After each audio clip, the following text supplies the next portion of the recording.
Ya, badai turbulensi daripada maskapai-maskapai penerbangan masih berlanjut begitu di tahun 2021 ini.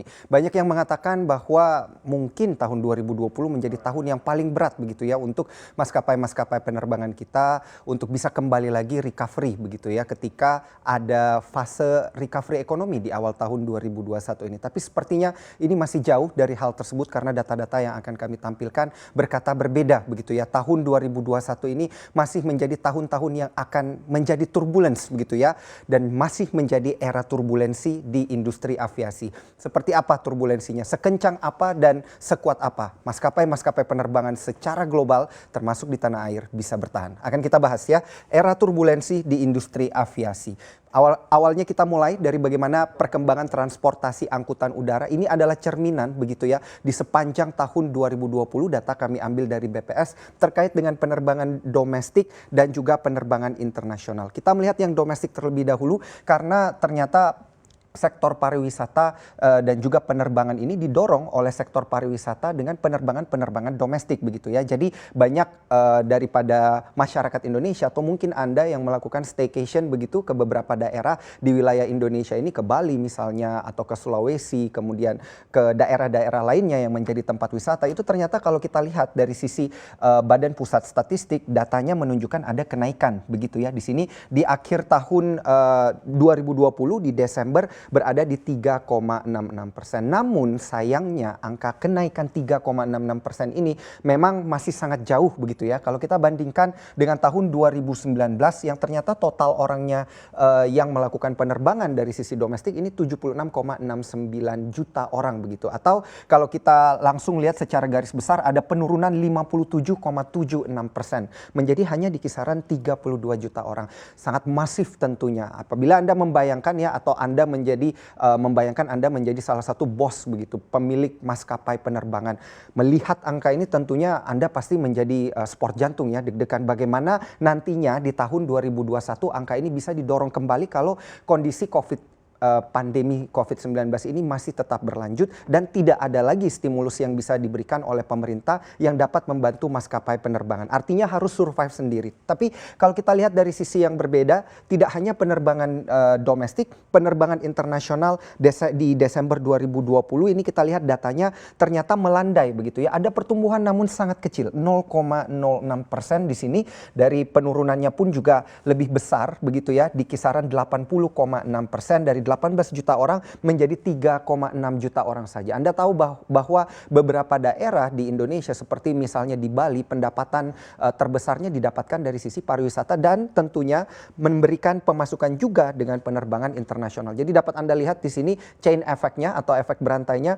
Ketika lockdown diberlakukan, maka pariwisata dan juga penerbangan internasional di sini dapat Anda lihat angkanya sangat jeblok. Begitu juga ternyata yang terjadi tidak hanya di Indonesia ya, tapi secara global begitu. Karena IATA kemudian melaporkan ada 40 maskapai yang masih dalam kondisi sulit, bahkan ada beberapa yang dikatakan sudah bangkrut begitu ya, sudah tidak mampu membayarkan hutang atau menunda pembayaran hutang. Nah, ini menarik untuk kita perhatikan. Apakah maskapai BUMN dalam negeri atau maskapai swasta di dalam negeri adalah bagian daripada 40 maskapai yang dalam kondisi sulit ini? Karena dikatakan secara keseluruhan mereka semuanya masih membutuhkan dana kurang lebih 80 miliar dolar Amerika Serikat. Padahal sebelumnya sudah sempat disuntikan dana di kisaran secara total 160 miliar dolar Amerika Serikat. Tetapi tetap saja masih kurang ya, karena kita lihat beberapa maskapai seperti Thai Airlines yang dikatakan bangkrut begitu, dan kemudian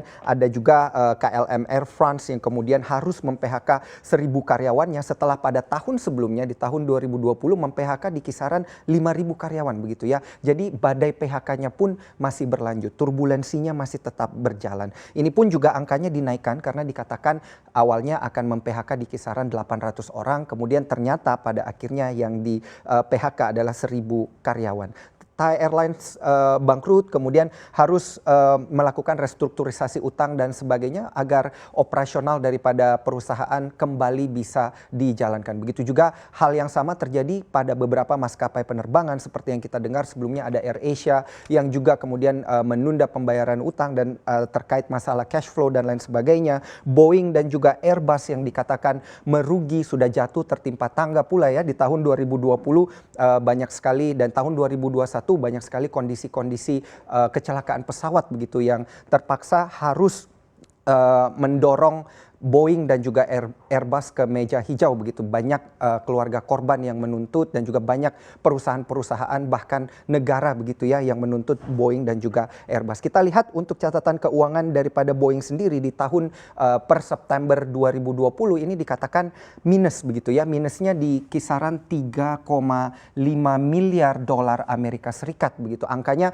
sangat masif kalau kita bandingkan dengan keuntungan di tahun 2019 yang ada di kisaran 375 juta dolar Amerika Serikat harus jeblok begitu ya, kemudian menjadi rugi bersih di tahun 2020. Begitu juga yang terjadi di Airbus dan tercermin juga karena contoh-contoh yang ada di sini adalah cerminan secara global. Begitu juga ternyata yang terjadi dengan maskapai-maskapai yang berada di tanah air tentunya. Nah, inilah strategi mekanisme bertahan yang saat ini sudah dijalankan dan diharapkan dapat membantu industri penerbangan ke depannya karena dikatakan beberapa maskapai penerbangan mengatakan mereka berupaya memanfaatkan pos pendapatan lain-lain. Kita dengarkan kemarin Garuda berusaha menambah pos pendapatan lain-lain dengan menambahkan in-flight service, kemudian ada juga maskapai Thai Airways yang kemudian harus menjual gorengan begitu ya, menjual cakwe dikatakan di wilayah Thailand begitu untuk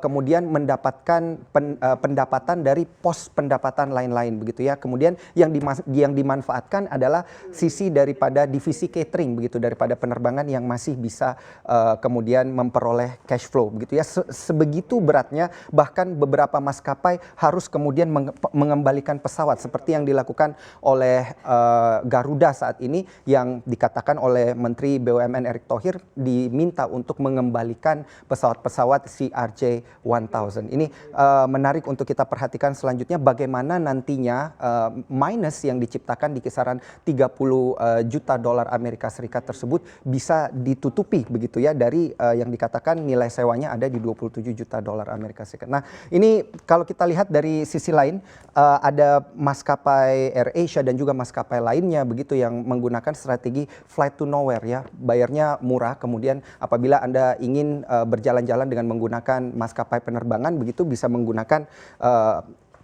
service yang ini ya, flight to nowhere, dan juga mungkin ada beberapa dari Anda yang sudah mengambil service ini. Kemudian kita lihat beberapa juga maskapai penerbangan BUMN maupun swasta kemudian mengambil langkah untuk memangkas rute, mempersempit rute, tetapi banyak juga yang mengatakan ini tidak menjadi satu hal yang menguntungkan bagi perusahaan begitu karena dikatakan apabila memangkas rute secara otomatis pendapatannya pun juga akan terpangkas. Tapi setidaknya tidak membengkak begitu ya. Dan yang terakhir langkah yang diambil adalah langkah yang terberat yaitu PHK karyawan. Ini menjadi satu hal yang perlu diperhatikan ke depannya tidak hanya bagi maskapai penerbangan saja, tetapi bagaimana pemerintah nantinya bisa memberikan lagi stimulus untuk mempertahankan maskapai-maskapai di industri aviasi ini. Akan kita lihat seperti apa langkah yang diambil baik pihak swasta dan juga pihak pemerintah begitu ya dalam mengatasi era turbulensi di industri aviasi tahun 2021 ini.